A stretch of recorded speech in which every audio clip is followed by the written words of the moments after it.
Now let's take a look at section. I'm going to hide those two, maximize my plate, and here we go. Section. We have two possibilities at the beginning.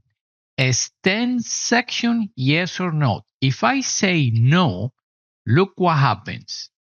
Let me go to the top, select my plate, and press enter.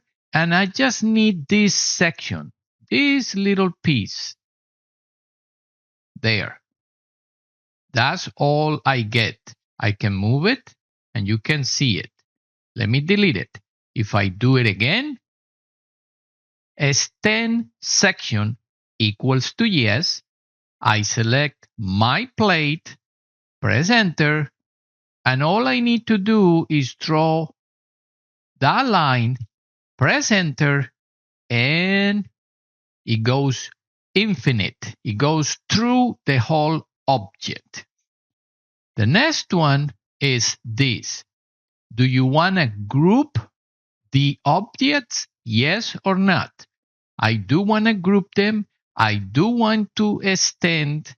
And if I go to the front, I can select my plate and just draw a little line, and that will make that section for me and group it.